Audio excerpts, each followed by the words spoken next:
नमस्कार। ABC news में आप सभी का बहुत स्वागत है और मैं हूं आपके साथ अनुपमा खोपरे।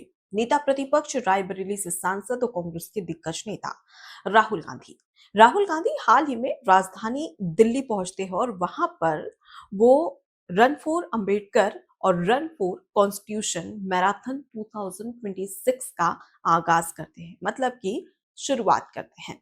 अब इस बीच में राहुल गांधी बीजेपी और आरएसएस पर निशाना भी साधते हैं। राहुल गांधी कहते हैं कि बाबा साहेब अंबेडकर का सबसे बड़ा संदेश संविधान था और इसी संविधान को खत्म करने की साजिश रची है बीजेपी और आरएसएस ने। राहुल गांधी बीजेपी और आरएसएस पर आरोप लगाते हैं कि बीजेपी और आरएसएस की विचारधारा वाले लोग भारत के संविधान को और बाबा साहेब अंबेडकर के विचारों को खत्म करना चाहते हैं। और वहीं दूसरी तरफ कांग्रेस यानी कि हम संविधान और जो बाबा साहेब अंबेडकर की विचारधारा है उसे बचाना चाहते हैं।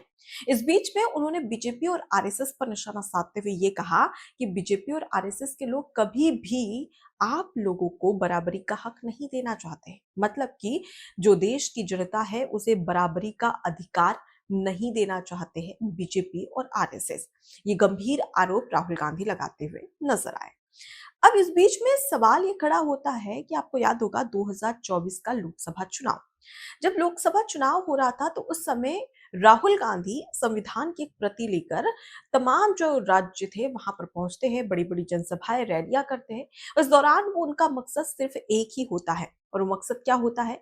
उनका जो उद्देश्य था वो उद्देश्य ये होता है कि जनता को किसी ना किसी तरीके से कांग्रेस पार्टी के करीब लेकर आना। और इस बीच में उनका मुद्दा मुद्दा ये होता है कि संविधान खतरे में है, ये नारा देते हैं और यही मुद्दा 2024 के लोकसभा चुनाव में होता है। जहां जहां पर भी रैलियां और जनसभाएं राहुल गांधी करते हैं तो उस समय एक ही नारा दिया जाता है, जो संविधान की छोटी वाली जो प्रति होती है उसे लेकर, कि भाई संविधान खतरे में है। अब राहुल गांधी ये बताए कि संविधान खतरे में कैसे है, और उससे बड़ी बात ये कि उस समय जनता फैसला देती है और कांग्रेस को करारी हार का सामना भी करना पड़ता है लोकसभा चुनाव में। तो उस समय जनता ने संदेश दे दिया, और जो बड़े बड़े पत्रकार हैं उन्होंने भी यही कहा कि राहुल गांधी ने जो मुद्दा उठाया था कि संविधान, देश का संविधान खतरे में है, इसको लेकर जनता ने बता दिया कि क्या वाकई में देश का संविधान खतरे में है या नहीं है। अगर ऐसा होता तो कांग्रेस पार्टी जीत जाती, लेकिन राहुल गांधी ने जो मुद्दा उठाया था वो मुद्दा जनता के सामने कोई काम नहीं कर पाया। अब एक बार फिर से राहुल गांधी उसी मुद्दे को लेकर आ चुके हैं, और अब तमाम जो राज्यों में विधानसभा चुनाव होने जा रहे हैं उन राज्यों में राहुल गांधी एक बार फिर से यही बात कह रहे हैं कि देश का जो संविधान है वो खतरे में है। अब इस बीच में सवाल ये होता है कि बीजेपी और आरएसएस को राहुल गांधी जिम्मेदार ठहराते हैं कि भाई ये बराबरी का हक नहीं दे रहे हैं। आपको याद होगा 2011 के बाद अब तक जनगणना नहीं हुई है। अब 1 अप्रैल से शुरू हुई है कि अब 2027 से पहले ही जो जनगणना है वो हो जाएगी। अब इस बीच में हम बात करते हैं कि भाई जनगणना होना चाहिए, हमें भी तो पता चले कि हमारे देश में और कितने, मतलब जनसंख्या कितनी है।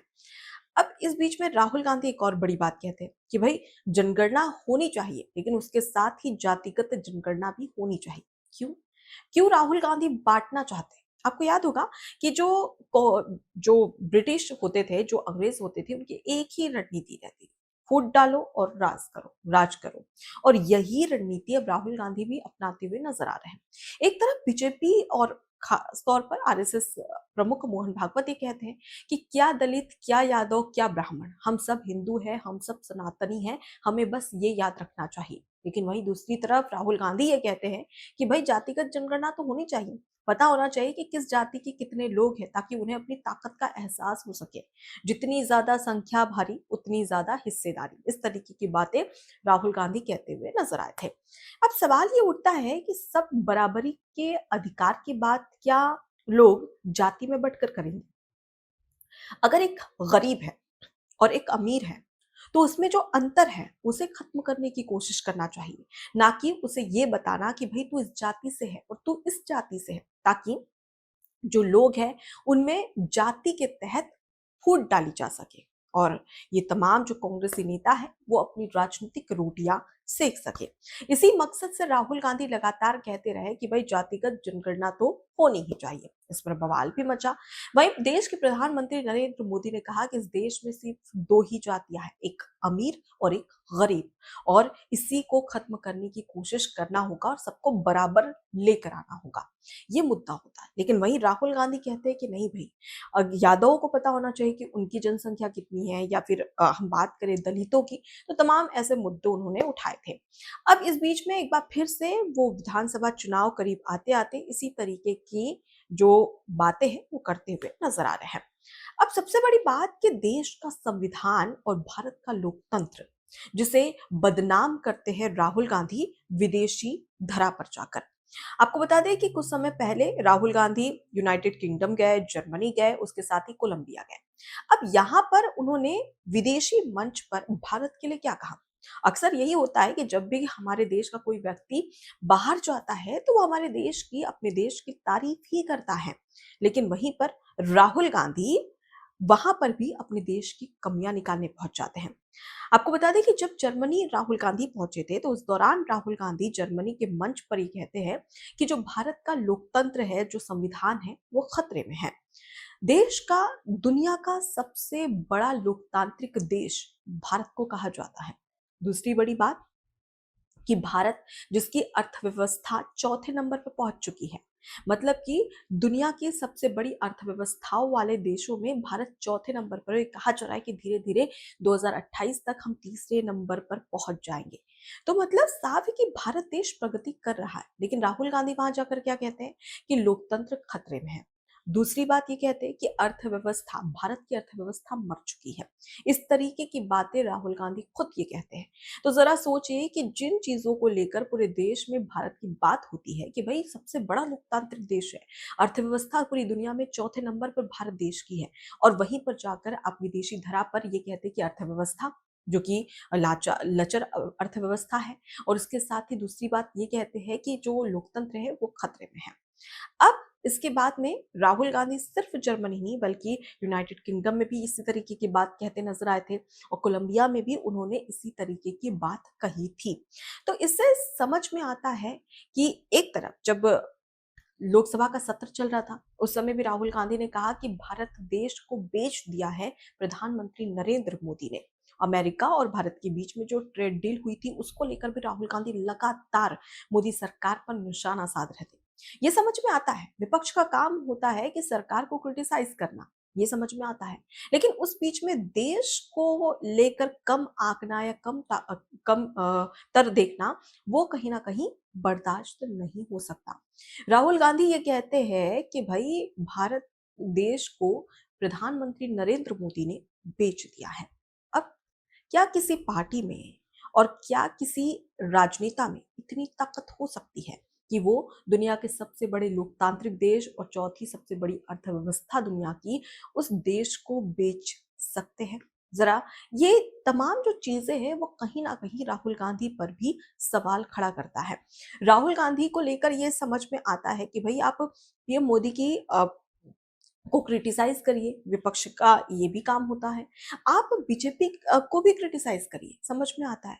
लेकिन आप कब प्रधानमंत्री नरेंद्र मोदी और उसके साथ ही बीजेपी को लगातार क्रिटिसाइज करते करते आप भारत को ही क्रिटिसाइज करने लगते हैं, और कहीं ना कहीं ये दुर्भाग्य की बात है। अब राहुल गांधी कहते हैं कि दो जो देश की जो संवैधानिक संस्थाएं हैं उस पर अब बीजेपी उसे अपनी ओर ले रही है और लगातार ऐसी कोशिशें कर रही है जिससे कि जो संवैधानिक संस्था है वो खतरे में है।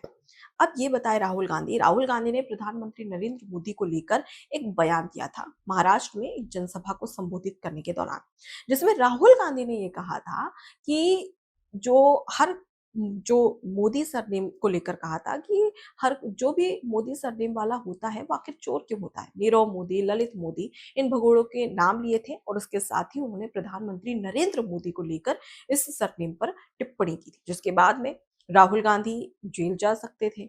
लेकिन कहीं ना कहीं इस पर भी जमकर बवाल मचा था। उसके बाद में दूसरी बड़ी बात कि आपको याद होगा कि राहुल गांधी पर ब्रिटिश नागरिकता को लेकर लगातार सियासी सवाल खड़े हो रहे हैं और इसी बीच में जो विघ्नेश शिशिर है जिन्होंने ये याचिका दायर की थी एमपी एमएलए कोर्ट में, वहां तक ये पूरा मामला पहुंच गया था, सबूत पेश किए और उसके बाद में कोर्ट ने क्या फैसला लिया कि भाई ये जो मामला है या दूसरी हाई कोर्ट जाइए, सुप्रीम कोर्ट जाइए, एमपी एमएलए कोर्ट में हम इस पर सुनवाई नहीं कर सकते। कब? जब ये पहले ही बोल दिया जाना था, लेकिन डेढ़ 2-3 महीने बीत जाते, उसके बाद में एमपी एमएलए कोर्ट इस तरीके की टिप्पणी करते हैं, जिसके बाद में सवाल उठा कि क्या राहुल गांधी को बचाने की कोशिश की जा रही है। अब इस बीच में अगर ऐसा होता, जो संवैधानिक संस्थाएं हैं, अगर वो बीजेपी के अंडर में होती, तो इस दौरान उसका फायदा बीजेपी आराम से उठा सकती थी और राहुल गांधी जेल तक जा सकते थे। लेकिन क्या ऐसा होता हुआ नजर आया?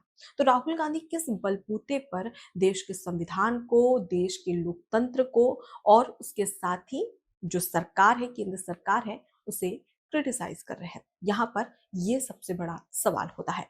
फिलहाल इस पूरे मुद्दे को लेकर आपकी क्या राय है, कमेंट बॉक्स में जरूर बताएं। नमस्कार। एबीसी हिंदी न्यूज़ आज ही जुड़िए हर खबर के साथ